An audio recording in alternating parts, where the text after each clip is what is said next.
Hello mga kawamat. In this video lesson, we will discuss about geometric sequence.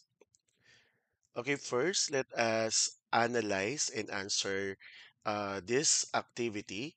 So imagine you create a fan video and share it with two of your friends on day one. You ask them to share it with two new friends each on day two. And this pattern continues. So let us illustrate no, every day kung ilan yung total ng number of shares.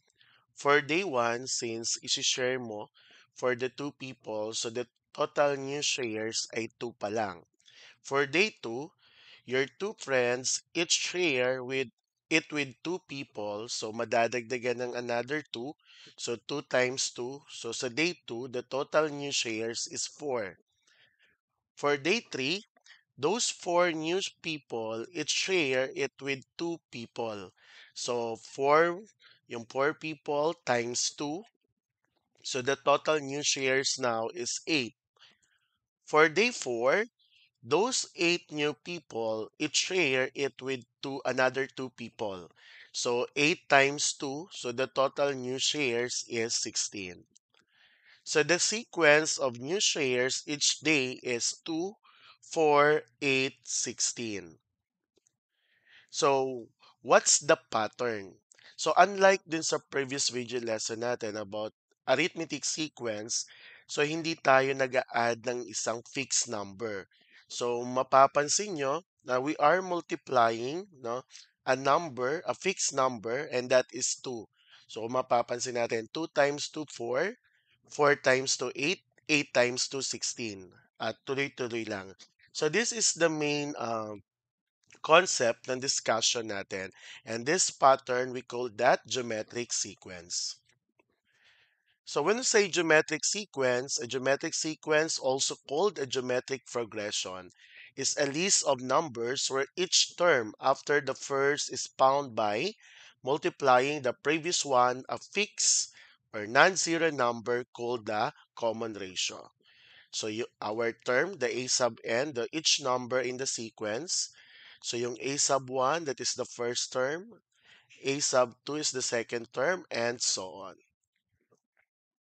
Common ratio is the fixed number you multiply by. So the common ratio, so we denote that as small letter r. It can be determined by dividing any term in the sequence by the term that precedes it. So if your common ratio, so take note of this.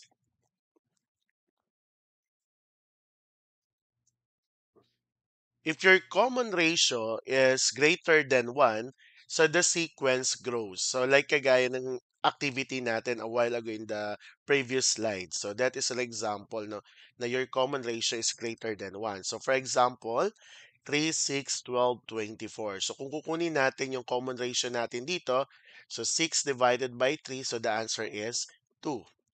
If your R or your common ratio is greater than 0 but less than 1, the sequence shrinks. So, halimbawa, 100, 50, 25. So, kung kukunin natin yung common ratio, 50 over 100, and that is 1 half or 0.5. And yung 1 half or 0.5 is greater than 0 but less than 1. Another, if your common ratio is less than 0, the sequence alternates between positive and negative. Example, 2, negative 10, 50, negative 250. So kung kukunin natin yung common ratio dito, negative 10 over 2 or negative 10 divided by 2, the answer is negative 5. So the formula for n term of a geometric sequence is a sub n is equal to a sub 1 multiply to r raised to n minus 1. So yung a sub 1 is the first term and r is the common ratio.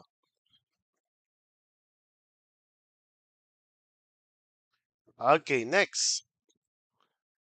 So let's try to answer.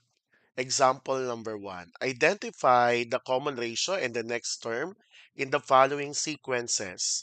For number 1, we have 1, 2, 4, 8. So what is the common ratio? So ang gagawin nyo lang class, kunin nyo yung second term, i-divide sa first term or alin man dyan, basta i-divide nyo doon sa kasunod niya. Bago yung term na kinuha nyo. Okay, so 2 divided by 1, the answer is 2. Okay, so the common ratio dito ay 2. So ano yung next term? So 8 times 2, the answer is 16. Next, 80, 25. Ano yung common ratio natin? So, pwedeng 5 over 20 or kaya 20 over 80. So, 20 over 80, that is 1/4 or 0.25. So, kapag minultiply natin sa 1/4 ang 5, ano yung next term natin? That is 5 over 4. Next, number 3. 2 negative 8, 32, negative 128. So, i-divide lang natin. Negative 8 divide 2. The answer is negative 4. So, ang next term, negative 128 times negative 4, since pareho silang negative, magiging positive yung sagot natin. And that is 512. Okay, example number 2. State whether each of the following sequences is geometric or not. For number 1, 5, 20, 80, 320. So, para ma-check natin, itry nyo no, mag-random or kung pwede, itry nyo bawat isa, yung bawat case, kung talagang pareho yung mga common ratio niya. So, halimbawa, for number 1, so, sinubukan ko yung 20 over 5, that is 4. 80 over 20 is 4 din. 320 over 80 is 4 din. So kung makikita natin, pare-pareho sila ng common ratio. So therefore, ito ay geometric sequence. Number 2, 7 square root of 2, 5 square root of 2, 3 square root of 2, square root of 2. So, nag-test lang ako ng dalawa dito. So kapag yung 5 square root of 2 dinivide sa 7 is square root of 2, ang sagot natin ay 5 over 7. Pero yung 3 square root of 2 over 5 square root of 2, the answer is 3 over 5. So magkaiba ng common ratio. So therefore, itong sequence sa number 2 ay hindi geometric. Number 3, 5, negative 10, 20, negative 40. So, ganun din, no? I-check nyo kung pare-pareho ba yung common ratio nila. So, kung may isa lang dyan na iba, so automatic hindi na agad. So, chinek naman natin. So, that is geometric. For number 4, 10 over 3, 10 over 6, 10 over 9, 10 over 15. So, what is the answer? Check muna natin yung mga common ratio. So, makikita natin, iba-iba yung common ratio. So, therefore, yung number 4 ay hindi geometric sequence. Example number 3. So what is the eighth term of the geometric sequence 3, 6, 12, 24? So first, identify natin yung mga given na gagamitin natin sa ating formula.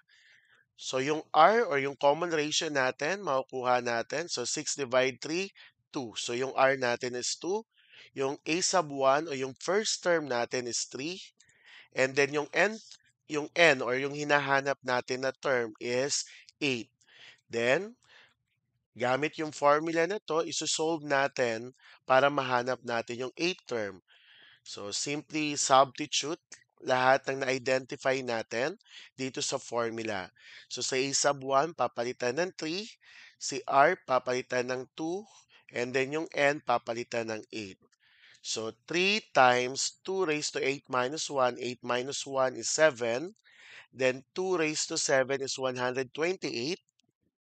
Then 128 times 3, the answer is 384. So, ibig sabihin, the eighth term of the sequence is 384.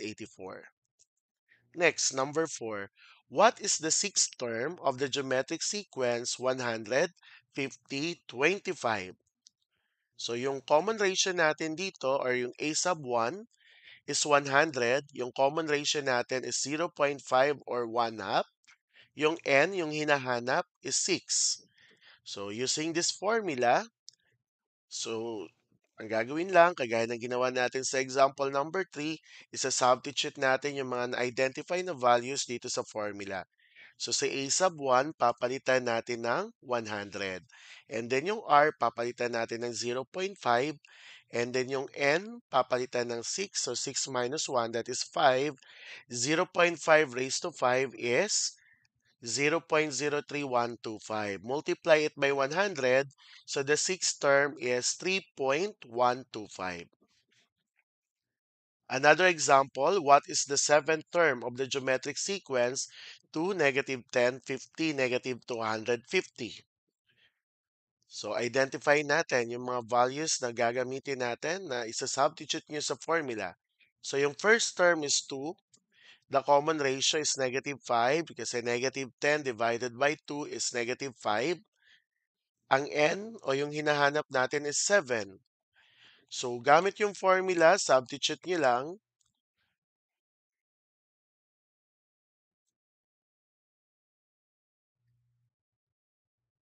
So, yung a sub 1, papalitan lang natin ng 2. Okay? And then yung r natin, papalitan natin ng negative 5. At din yung n, papalitan natin ng 7. So, 7 minus 1, that is 6. Negative 5 raised to 6, the answer is 15,625. Multiply it by 2, so the answer is 31,250. So, the seventh term of the sequence is 31,250. Okay, next. So let us apply now geometric sequence in real life scenarios. So for example, number 6. As student, so ito yung mga madalas ginagawa ng mga estudyante, nagkakaroon sila ng ipon challenge. So itry natin using the geometric sequence. A student joins a savings challenge to save for a Christmas gift. He starts by saving 5 pesos.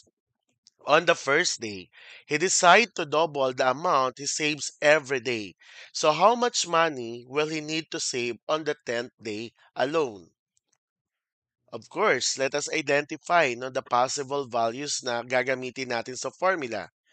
Since the initial amount is 5 pesos, so yun yung first term natin.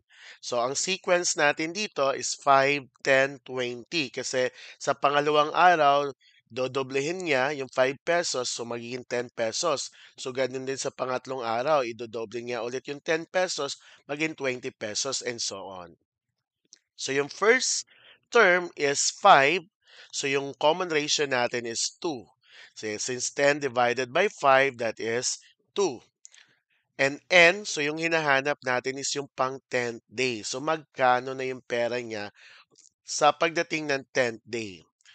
Okay, using the formula, substitute lang din natin. So yung A sub 1, papalitan natin ng 5. Yung R, papalitan ng 2. Yung N doon sa exponent, papalitan ng 10. So 5 times 2 raised to 10 minus 1. So subtract nyo muna yung exponent, and that is 9. Then 2 raised to 9. The answer is 512. Then 512 times 5 is 2,560. So, ibig sabihin, sa 10th day, meron na siyang 2,560 pesos na maiipon. Example number 7, a new tricycle is bought for 180,000 for a transport business. It depreciates or the losses value by 15% each year. So what will be the value of the tricycle after 6 years? So meron tayong i-consider dito, no?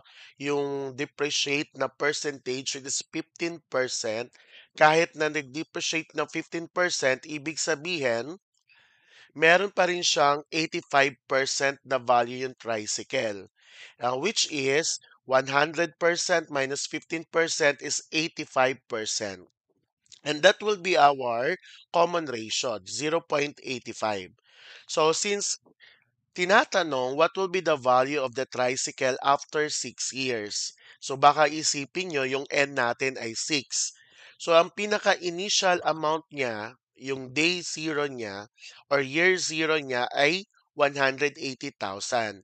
So ibig sabihin, ang kukunin natin is yung pang 7, which is the seventh term in the sequence.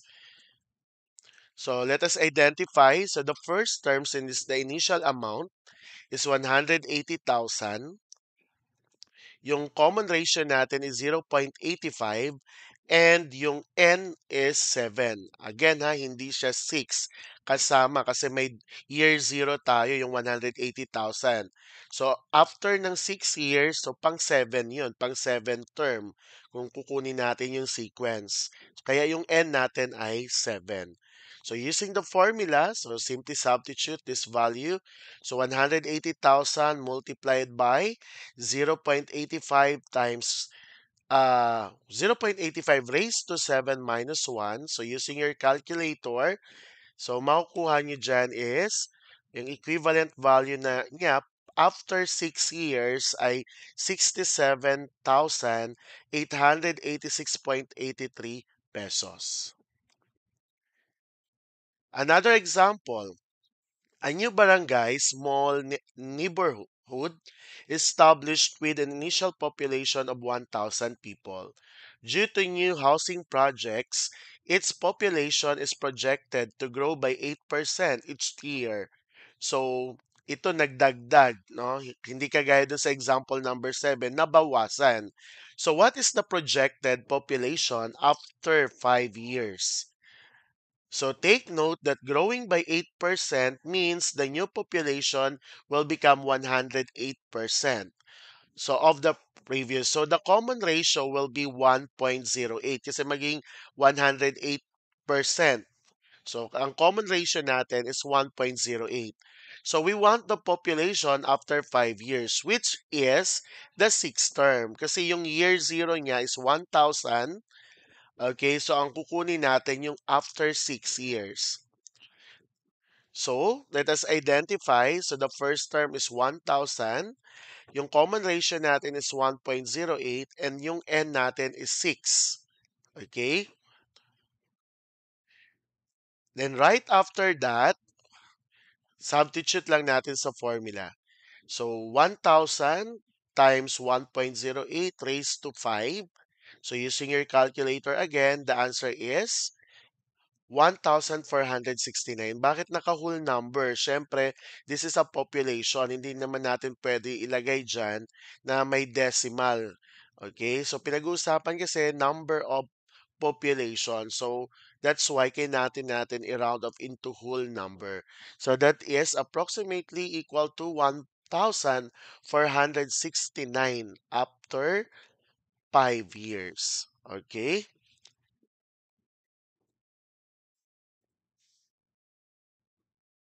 Okay, I have here a practice exercises. So, if you want to answer it, so pwede nyo i-share sa comment section natin yung sagot nyo. Then, magre-reply ako if your answer is correct. And then, paki-try po na sagutan itong 5 questions. So, tingnan natin kung talaga naintindihan nyo yung geometric sequence. So, that's all. Thank you for watching this video.